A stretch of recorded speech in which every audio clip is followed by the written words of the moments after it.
పెద్దల మిత్రులారు అందరికీ నమస్తే. నేను గరిడేపల్లి సత్యనారాయణ, న్యూ లక్ష్య ఆర్గనైజేషన్. మన దేశమే కాదు, ఏ దేశానికి సంబంధించిన కామన్ అంశం ఇది. ఒక దేశానికి సంబంధించి ప్రజల జీవన విధానం, సాంప్రదాయాలు, విశ్వాసాలు, ఆచార వ్యవహారాలు, చారిత్రక కట్టడాలు, ఫుడ్, వాళ్ళ వేషభాషలు, వస్త్రధారణ, భాష, మతం, కళలు, సాంస్కృతిక కార్యక్రమాలు, గేమ్స్ అండ్ స్పోర్ట్స్, వాళ్ళ యొక్క సంస్కృతిని, ఆ దేశ యొక్క సంస్కృతిని తెలియజేస్తాయి. సార్వభౌమత్వం అది వేరే, రాజ్యాధికారానికి సంబంధించింది. ఆచార వ్యవహారాలు ఇవన్నీ కూడా ఆ దేశ సంస్కృతిని, చరిత్రని, వ్యవహారాలని తెలియజేస్తాయనేది నేను ఇక్కడ చెబుతున్నా. అవే వాళ్ళకి వారసత్వం అని చెప్పొచ్చు. ఆస్తులు పేరెంట్స్ పిల్లలకి ఇస్తారు, కానీ వారసత్వం జాతి తదుపరి తరాలకు ఇస్తుంది. ఇదే వారసత్వం, ఇదే సంస్కృతి అనేది ఇక్కడ నేను తెలియజేసుకుంటా ఉన్నాను. ఆర్టిఫిషియల్ ఇంటెలిజెన్స్ వచ్చినటువంటి నేపథ్యాన్ని మనం చూస్తూ ఉన్నాం. ఆచార వ్యవహారాలను పట్టించుకునే వాళ్ళు లేరు. సాంప్రదాయ ఆహార పదార్థాలను తినటం నామోషిగా ఉన్నది. మరి వీళ్ళు లేటెస్ట్ వ్యవహార పద్ధతులను అనుసరించి ఎటువైపు ఈ దేశాన్ని తీసుకెళ్తూ ఉన్నారు.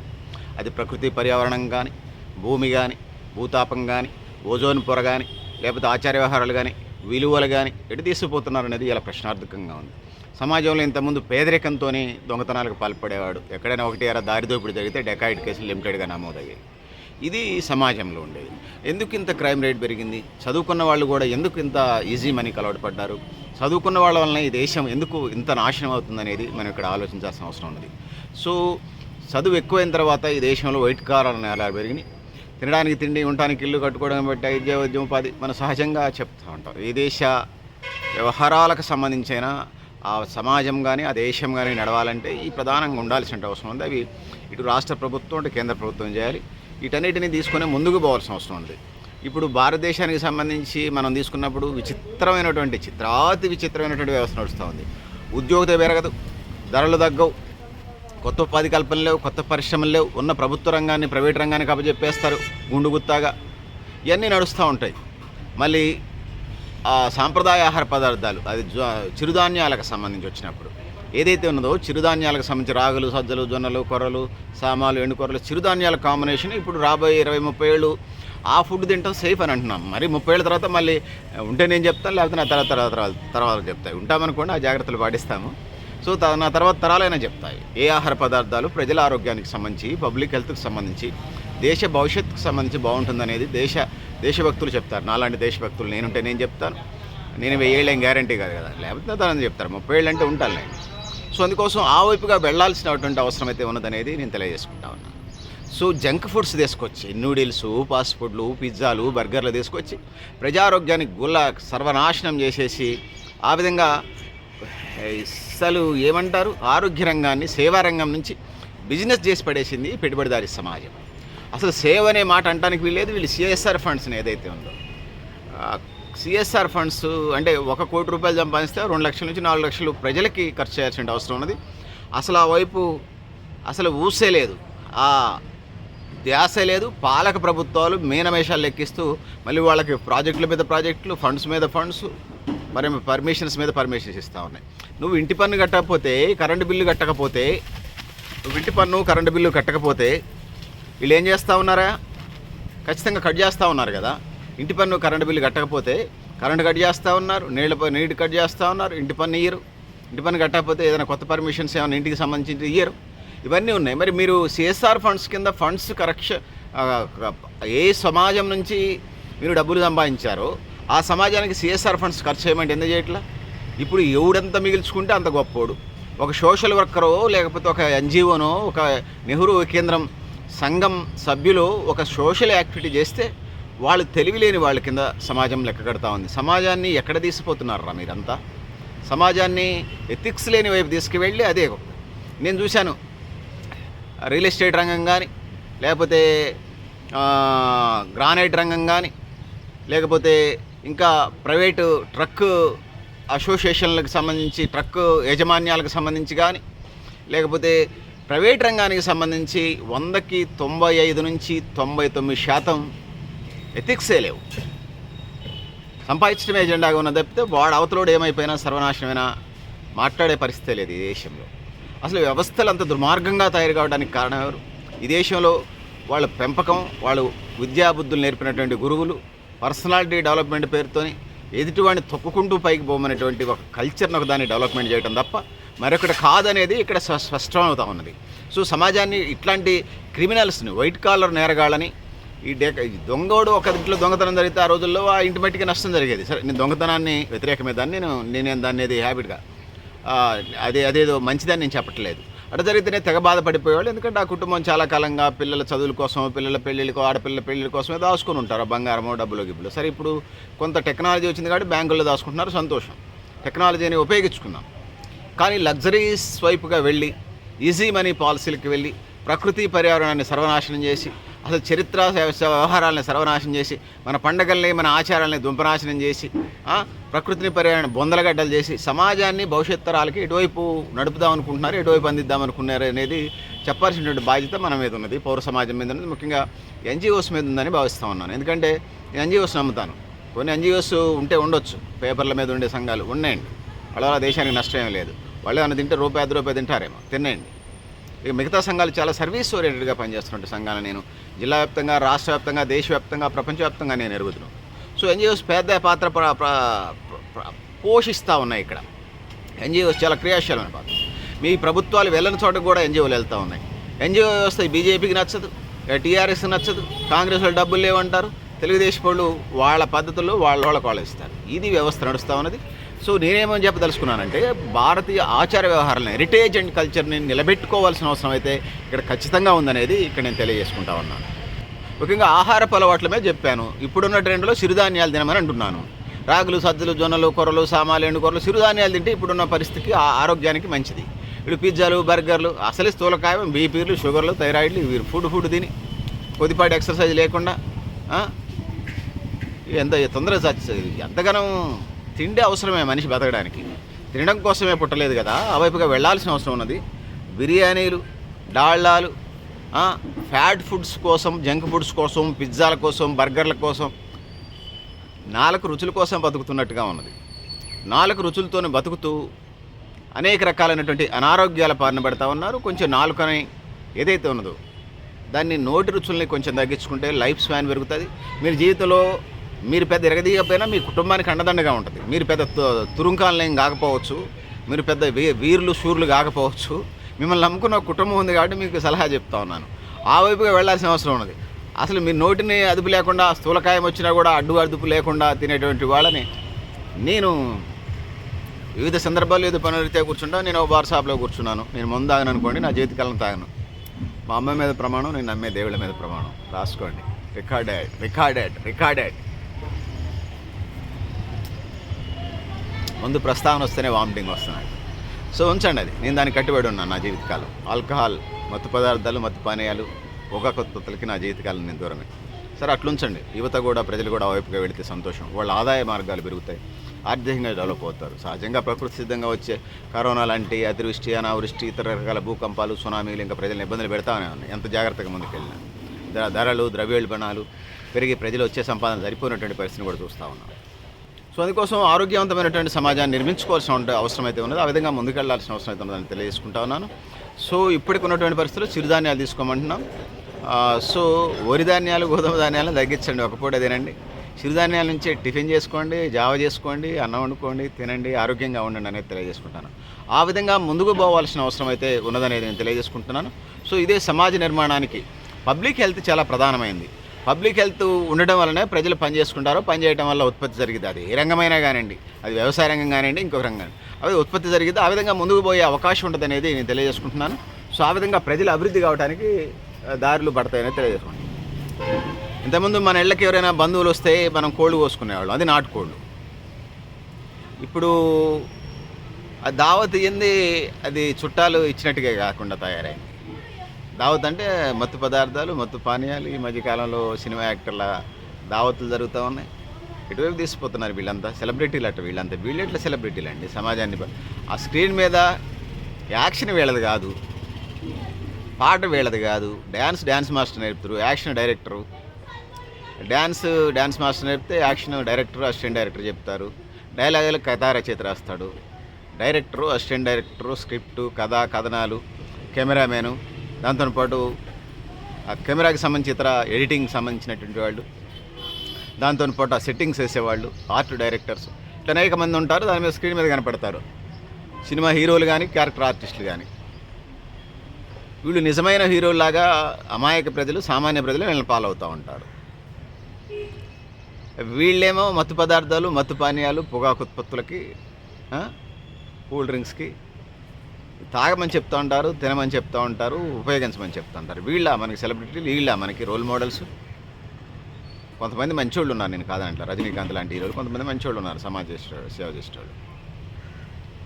చిరంజీవి లాంటి వాళ్ళు బ్లడ్ బ్యాంక్ పెట్టి, సరే రాజకీయాలు అట్లా ఉన్నాయండి, బ్లడ్ బ్యాంక్ పెట్టి వాళ్ళు సేవా కార్యక్రమాలు చేసేవాళ్ళు ఉన్నారు. చిరంజీవి సినిమాలు కూడా మెసేజ్ ఓరియంటెడ్, సరే ఏజ్ ఫ్యాక్టర్ కావచ్చు, ఇంకోటి కావచ్చు, పెద్దవాడయ్యాడు కాబట్టి, ప్రైమ్ మినిస్టర్ కూడా పెద్దగా ఉన్నాడు కాబట్టి సినిమాలు మెసేజ్ ఓరియంటెడ్ ఉంటాయి. దాంతో పాటుగా సమాజ నిర్మాణంలో భాగస్వామ్యం అవుతూ ఉన్నారు. వీళ్ళు అడ్డగోలుగా అంటే మరి ఆ సినిమాకి మరి రోజు కూలికి పోతే మా దగ్గర 200, 300 వస్తున్నాయి రోజువారీ కూలికి వెళ్ళే అమలక్కలకు సంబంధించి. మరి వాళ్ళకు 100 కోట్లు, 50 కోట్లు, 200 కోట్లు, 300 కోట్లు ఎట్లా రెమ్యూనరేషన్స్ ఇస్తున్నారు? వందల కోట్లు. ఇదేం రెమ్యూనరేషన్స్? వచ్చినటువంటి అడ్డగోలుతనాన్ని మరి సిఎస్ఆర్ ఫండ్స్ ఉండవు. ఫిలిం ఇండస్ట్రీ అంతా రాష్ట్ర ప్రభుత్వం, కేంద్ర ప్రభుత్వం వాళ్ళతో ములాఖత్తు పర్సంటేజ్లు తీసుకునే వ్యవస్థారేం తప్ప రాష్ట్రానికి, దేశానికి ఆదాయ మార్గాల్ని ఫిలిం ఇండస్ట్రీ నుంచి వచ్చేటువంటి కార్యక్రమాలు చేసే పరిస్థితి వీళ్ళ దగ్గర లేదనేది మనకు అర్థమవుతుంది. సో సమాజ పునర్నిర్మాణం జరగాలంటే, పునర్నిర్మాణం అని నేను అనలే కానీ నవనిర్మాణం జరగాలంటే కొన్ని పద్ధతులు మార్చుకోవాల్సిన అవసరం అయితే ఉన్నదనేది ఇక్కడ నేను తెలియజేసుకుంటున్నాను పెద్దలారా, మిత్రులారా. ఇక సినిమా రంగానికి వచ్చినప్పుడు ఫోర్ను, అశ్లీల సగం క్యాట్ వాక్లు, బీకినీ స్విమ్మింగ్ పూల్స్ వ్యవస్థ ఇలా తయారైంది. నిక్కర్లు వేసుకొని లేడీస్ని డ్యాన్స్ లేపించడం, జెంట్స్ని డ్యాన్స్ లేపించడం. సినిమాలను ఎక్కడ తీసిపోతున్నారు? అంటే దోషం ఏంటి? మీ సినిమా ఇండస్ట్రీ రాకముందు కళలు, సంస్కృతి ఎంత బాగుండేవి. మా బుర్ర కథలు, మా అరి కథలు, మా జానపద కథలు, మా ఒగ్గు కథలు, మేము డ్రామాలు స్టేజీల మీద వేసుకొని 3 నెలలు 4 నెలలు ఒక డ్రామా ప్రదర్శన చేయడానికి శ్రీకృష్ణుడి పాత్ర, శ్రీరాముడి పాత్ర, ఒకళ్ళు సరిపోతే 1వ కృష్ణుడు, 2వ కృష్ణుడు, 3వ కృష్ణుడు, 4వ కృష్ణుడు, 4 మందిని పెట్టి 4 పాత్రలు, 4గురితోనే ఆ రామాయణం అంతా స్టేజ్ మీద 3 గంటల్లో చెప్పించి, లేకపోతే కృష్ణుడికి సంబంధించి భారతం అంతా అట్లా చెప్పించి, ఆ విధంగా కళలు, సంస్కృతి వ్యవహారాలు నడిచాయి. మీ ఫిలిం ఇండస్ట్రీ, టీవీ సెక్టార్లు ఇవన్నీ వచ్చిన తర్వాత ఎటు తీసిపోతున్నారు దేశాన్ని? భారతదేశ ఆచార వ్యవహారాలు ఏమైనా తీస్తున్నారా? మీ కథలు రాకపోతే రండి, మేము చెప్తాం, చాలా కథలు మా దగ్గర ఉన్నాయి, చాలా టాస్క్ ఇస్తాం, రండి. మీ ఫిలిం ఇండస్ట్రీకి అసలు భారతదేశంలో అన్ని ఫిలిం ఇండస్ట్రీకి మేము టాపిక్స్ ఇస్తే మీ జీవితకాలాలు సరిపోతాయి. ఇప్పుడు జీవించిన వాళ్ళే అన్ని టాపిక్స్ ఇస్తాం రండి. దేశాన్ని ఎటు తీసుకోదాం అనుకుంటున్నారు మీరంతా కలిసి. సో సమాజ పునర్నిర్మాణం జరగాలి. అది కళలు, క్రీడలు, కళలకు సంబంధించి అవైపుగా వెళ్ళాలి. ఏ కళలు అనే దానికి సంబంధించి సినీ రంగమా, అటు క్రీడలకు సంబంధించి మత్తు పదార్థాలు, మత్తు పానీయాలకి దూరంగా ఉండాలి. గేమ్స్ అండ్ స్పోర్ట్స్, అథ్లెటిక్స్ సంబంధించి ఐక్యత కోసం ఆటలు, మానసిక ఉల్లాసానికి, శారీరక దారుఢ్యానికి, స్పోర్ట్యూనెస్ కోసం, స్పోర్టివ్గా తీసుకునేటువంటి జీవన విధానం కోసం, ప్రజలతో మమేకం కావడానికి గేమ్స్ కల్చర్ ముందుకు రావాల్సిన అవసరం ఉన్నది. ఆ విధంగా మన ఆచార వ్యవహారాల ముందు తీసుకోవాలి. ఆ విధంగా గ్రామీణ క్రీడలను కూడా ప్రోత్సహించాలి. అదే గ్రామ స్థాయిలో జరిగేటువంటి పాఠశాల స్థాయిలో ఉన్న పిల్లలకు క్రీడలు, కళలు, అదేవిధంగా ఎథిక్స్ నేర్పించి సమాజానికి పంపించాల్సిన అవసరం. ముఖ్యంగా గురువులు లేరట్టుంది ఇవాళ, రేపు లేరులేండి. టీచర్స్ మీద ఉన్నదనేది నేను తెలియజేస్తున్నాను. కింద నుంచి పై స్థాయి దాకా టీచర్స్ మీద, బాధ్యుల మీద. ఇక సంగీతానికి వచ్చినప్పుడు పాశ్చాత్య సంగీత ప్రభావం, కర్ణాటక సంగీతం, వీణ, వైలిన్, మృదంగం, నాదస్వరం, డోలు, కూచిపూడి, భరతనాట్యాలకు ఆదరణ తగ్గిపోతున్న మాట వాస్తవం. ఒక్క ఫోటోగ్రఫీని మినహాయిసి చిత్రలేఖనం, శిల్పశాస్త్రాల వైపు మొగ్గు చూపేవారు కరువయ్యారు. ఇక డిజిటల్ యుగాలకు వచ్చినప్పుడు పుస్తకాలు చదివేవారి సంఖ్య తగ్గుతుందనేది చెప్పక తప్పదు. కవులు, కవితలకు ఆదరణ లేదు. విద్యార్థి దశ నుంచి పిల్లలకు కవిత్వం పట్ల ఆసక్తి కలిగించేటువంటి టీచర్లు అంతకంటే లేరు. వాళ్ళ సృజనాత్మకతను బయటికి తీసేటువంటి టీచర్సే లేరు. సైడ్ బిజినెస్లు, రియల్ ఎస్టేట్లు, పార్ట్ టైము, గిరిగిరులు, మార్కెటింగు, హెర్బల్ ప్రోడక్ట్ అమ్మకాలు, సైడ్ బిజినెస్ల మీద ఉన్న దృష్టి టీచర్స్కి, ఉపాధ్యాయ రంగానికి సంబంధించి కింద నుంచి పై దాకా వడ్డీల కీటాల మీద ఉన్నటువంటి దృష్టి ఈ టీచింగ్ మీద, భవిష్యత్ తరాలను తయారు చేసే వాళ్ళ మీద లేదు. ఒకవైపు ఆకాశాన్ని అనుకున్నటువంటి నిర్మాణాలు జరుగుతూ ఉంటే, రెండో వైపు పేదలు ఉంటారు. ఒకవైపు 1 లీటర్ వాటర్ 10,000 రూపాయలు పెట్టి బాటిల్ తాగేటువంటి క్రికెటర్సు, ఫిల్మ్ యాక్టర్స్ ఉంటారు. రెండో వైపు దేశంలో ఫ్లోరైడ్ నీళ్ళు లేనటువంటి ఫ్లోరైడ్ నీళ్లే గత్యంతరంగా తాగి జీవించేటువంటి ప్రజలే మరోవైపు ఉన్నారు ఈ దేశంలో. సో తల్లిదండ్రులు పిల్లల సృజనాత్మకత, ఇష్టాలను పరిగణనలోకి తీసుకోకుండా వాళ్ళు చేతగాని అన్ని ఇంజనీరింగ్, మెడిసిన్ లాంటి కోర్సుల వైపే మొగ్గు చూపించడం, ట్రిపుల్ ఐటీల వైపే మొగ్గు చూపించడం పరిస్థితి మనం చూస్తూ ఉన్నాం. సంస్కృతికి సంబంధించినటువంటి అన్ని అంశాలను క్రమ పద్ధతిలో విస్మరిస్తున్నటువంటి నేపథ్యంలో ముఖ్యంగా మతమౌఢ్యం, కులమౌఢ్యం అంటున్నారు. మతాన్ని కులాలు ఉన్నాయి దేశంలో, మనం కాదనలే, ప్రపంచవ్యాప్తంగా ఉన్నాయి, భారతదేశాన్ని ఒకటిగా మనం చెప్పలేం. అదనంగా కులాలు ఉన్నాయి. ఆర్థికంగా అసమానతల్ని సమం చేయాల్సిన అవసరం ఉన్నది. నమ్మకాలు, మూఢనమ్మకాలకు సంబంధించి ఏదైతే ఉన్నదో ఏది నమ్మకం ఏది మూఢనమ్మకం అనేది చూసుకోవాలి. ఒకళ్ళ నమ్మకం ఇంకొకళ్ళకి మూఢనమ్మకం కాకపోవచ్చు. ఒకళ్ళ నమ్మకం, విశ్వాసం ఇతరులకు నష్టం జరిగినప్పుడే దాన్ని మూఢనమ్మకంగా పరిగణించాల్సిన అవసరం ఉంది. సో ప్రజలు మూఢనమ్మకాలతోని కొట్టుమిట్టాడుతున్నప్పుడు దిశ నిర్దేశం చేయాల్సినటువంటి బాధ్యత ఉన్నటువంటి బాధ్యత ఎన్జిఓస్ మీద ఉన్నదని నేను నమ్ముతాను. ఎందుకంటే నేను ఒక్కనే కాదు కదా, సమాజ నిర్మాణం మీద ఉన్నదనేది ఆ విధంగా ముందుకు పోవాల్సిందని చెప్పేసి దేశంలో ఉన్నటువంటి ఇంటలెక్చువల్స్ ఎవరైతే ఉన్నారో దిశ నిర్దేశం చేయాలి. ముఖ్యంగా మీడియా రంగాన్ని మనం చూసినప్పుడు ఆధిపత్య కులాల యొక్క ఛానల్స్ ఉన్నాయి, వాళ్ళ ప్రతినిధులు ఎక్కడ ఉంటారు. పేదరికాన్ని కూడా శారీ చిన్నది కానీ పాత సీర ఉతకని సీరేసి సీరియల్స్లో, టీవీలలో చూపిస్తూ ఉన్నారు, మీడియాలో చూపిస్తూ ఉన్నారు. సో అసలు నిజమైనటువంటి పేదరికం అంటే 2300 క్యాలరీలు, 3300 క్యాలరీలు, 2900 క్యాలరీలు పౌష్టికారం తీసుకోపోవటమేనా? రోజుకి 20 రూపాయలతో బతికేటువంటి కుటుంబాల పేదరికం కాదా? ఎటువైపు తీసుకుపోతున్నారు? అమెరికా పేదరికం, ఇండియా పేదరికం ఒకటేనా? అమెరికాలో పేదరికం 6% కూడా లేదు. అక్కడ ఉన్నటువంటి ఆ కొద్దిపాటి పేదలకు కూడా తినడానికి, ఉండడానికి, ఇల్లు కట్టుకోవడానికి, బట్ట, ఇన్సూరెన్స్, హెల్త్కి సంబంధించి అన్ని సౌకర్యాలు ఉంటాయి. అది అక్కడ పేదరికం. అంటే ఆస్తి క్యాలిక్యులేషన్స్ చేసినప్పుడు కోట్ల రూపాయల కంటే తక్కువ, ఇన్ని కోట్ల రూపాయల కంటే తక్కువ ఉంటే వాళ్ళు పేదలు. అక్కడ భారతదేశంలో ఇది సాధ్యమేనా? ఈ దేశంలో రైతులు కానీ, ఇటు వ్యవసాయ కూలీలు కానీ, దేశంలో ఉన్న ప్రజలు 100కి 95% మంది అప్పులు ఉన్నారనేది సుస్పష్టమవుతుంది. నిజంగా ఎవరైనా లేరా అంటే ఖచ్చితంగా మీరు కేంద్ర రాష్ట్ర ప్రభుత్వాలు అప్పుల మీద 29 రాష్ట్రాలు, 9 కేంద్ర పాలిత ప్రాంతాలు కూడా అప్పుల మీద అప్పులు తీసుకొచ్చేసి మీరు ఖచ్చితంగా అప్పుల్లోకి ఊబిలోకి నెట్టేస్తున్న పరిస్థితి నిజంగా అనేది నేను అడుగుతా ఉన్నాను, ప్రశ్నిస్తూ ఉన్నాను. సో ఇట్లాంటి పరిస్థితుల్లో ఉన్నటువంటి దేశ ప్రజలు, అప్పుల్లో ఉన్నటువంటి ప్రజలు, వీళ్ళు ఎటువైపు తీసిపోతున్నారు? ఇది పాలక వర్గాలు, ముఖ్యంగా ఇంటలెక్చువల్స్ ఎవరైతే ఉన్నారో వాళ్ళు నిర్దేశం చేయాలి. బ్యూరోక్రాట్, రాజకీయ నాయకులు, బ్యూరోక్రాట్స్ వలన ఈ దేశం నష్టపోవడానికి, వెనకబడతానికి ప్రధానమైన కారణమని నేను నమ్ముతా ఉన్నాను. ఇతర కారణాలు కూడా ఉండొచ్చు. సో ఈ ప్రధానమైనటువంటి కారణం అవినీతి, బంధుప్రీతి, ఆశ్రితపక్షపాతం, బ్యూరోక్రాటిక్ విధానాల వలనే ఈ దేశం వెనకబాటుకి కారణం అనేది నేను తెలియజేస్తున్నాను. సో పెద్దలారా, మిత్రులారా, దీనికి సంబంధించి ఇది అన్ని రంగాలకు సంబంధించి నేనే అంటున్నాను. పాత తరాలకు సంబంధించి మూఢనమ్మకాలు ఏమైనా ఉంటే సతీసగమనం చట్టం, వరకట్నం వీటికి సంబంధించి ఏమైనా ఉంటే వాటిని, దురాచారాలని మనం ఎండగట్టాల్సిందే, వాటికి దూరంగా ఉండాల్సిందే. కానీ పాత తరాలు ఇచ్చినటువంటి మంచి విధానం, ఆరోగ్యమే మహాభాగ్యం అని చెప్పారు, మంచిదే కదా. ఇట్లా అనేక రకాల అంశాలు చెప్పారు పూర్వీకులు. మంచి విషయాలను తీసుకొని ఇప్పుడున్నటువంటి నవ సమాజానికి సంబంధించి, కొత్త ప్రపంచానికి సంబంధించి అట్లాంటి పరిస్థితులు నిర్మించుకొని ముందుకెళ్లాల్సినటువంటి అవసరం ఉన్నది. ఏదైతే ఉన్నాయో ఆచరణ సాధ్యంగానే వీలుగానటువంటి విధానాలు ఏదైతే ఉన్నాయో అంటే ముందుకు పోవాల్సిన, ముఖ్యంగా పిల్లలకి చైల్డ్హుడ్లోనే ఎథిక్స్ నేర్పాల్సిన అవసరం ఉన్నది. సో ప్రైవేట్ రంగంలో విలువలేనటువంటి సమాజాన్ని మనం చూస్తున్నాం. ఎక్కువ మంది లేడీ నేను చెప్పడానికి కూడా, రొమాన్స్ చేస్తే ఆడు గొప్పోడు, ఎక్కువ తాగితే గొప్పోడు, అక్రమంగా సంపాదించిన కాలు తిరిగితే గొప్పోడు అనేటువంటి సమాజం కరెక్ట్ కాదు. అది సమాజాన్ని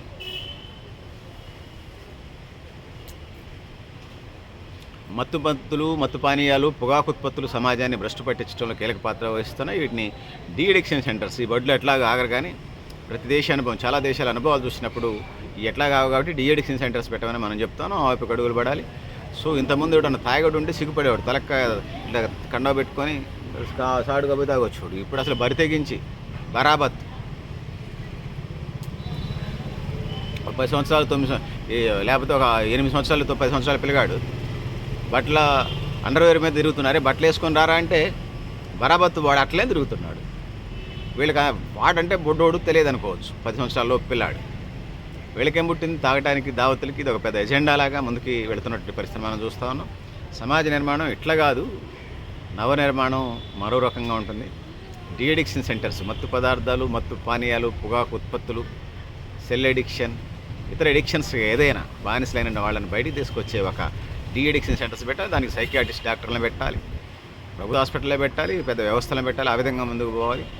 ఇంకా మరింత వాళ్ళు ఏమైనా చేయాలనుకుంటే సమాజ సేవ చేయండి, మీ ఊర్లో సేవ చేయండి, మీ మండలంలో చేయండి, మీ నియోజకవర్గంలో చేయండి, మీ జిల్లాలో చేయండి, మీ పార్లమెంట్ సెగ్మెంట్లో చేయండి, దేశ సేవ చేయండి. అసలు చాలా వ్యాస్ట్గా ఉంది. సో అంత చేయండి. అంత టైం లేనటువంటి తిని కూర్చొని స్థూలకాయం తీసుకొచ్చి కుటుంబానికి భారం, సమాజానికి భారం, దరిద్రులారా. తాగి తాగి తాగి సమాజ నష్టం చేస్తూ ఉన్నారు. డ్రగ్స్, మత్తు పదార్థాలు, మత్తు పానీయాలు. సో పెద్దలారా మిత్రులారా, ఇది పూర్వం ఇచ్చిందని నేను అన్ని గుడ్డిగా ఆశించడం వల్ల ఏదైతే మంచి ఉందో వాటిని టేకప్ చేయాలి. ప్రస్తుతం ఆధునిక యుగంలో ఉన్నాయని కూడా గొప్పవి కావు. ఏదైతే ఉన్నాయో బ్యాడ్ వాటిని వదిలేయాల్సిన అవసరం ఉంది. దావత్తు లాంటి మందు, మత్తు పదార్థాలకు సంబంధించి అన్కాన్షియస్గానే వామిటింగ్ వచ్చినట్టుగా ఉంటుంది మత్తు పదార్థాలకు సంబంధించి ప్రస్తావన అయినప్పుడు. సో ఆ విధంగా మంచిని స్వీకరిస్తూ చెడుని వదిలేస్తూ ముందుకు పోవాల్సిన అవసరం ఉంది. అది మీ పుట్టినరోజు నాడు కావచ్చు, ఆ నిర్ణయాలు తీసుకుని మీ పెళ్లి రోజు నాడు కావచ్చు, మీకు ఇష్టమైనటువంటి వ్యక్తుల యొక్క పుట్టినరోజుల నాడు నిర్ణయాలు తీసుకోండి. లేకపోతే మంచి పండగల రోజు, మీకు కలిసి వచ్చిన పండగల రోజు ఆ నిర్ణయాలు తీసుకొని నవనిర్మాణానికి బాటలు వేద్దాం. ఆ విధంగా ముందుకు పోదాం తెలియజేసుకుంటూ పెద్దలారా మిత్రులారా అందరికీ నమస్తే. నేను గరిడేపల్లి సత్యనారాయణ, న్యూ యక్షార్. థ్యాంక్ యూ అని అంటారు.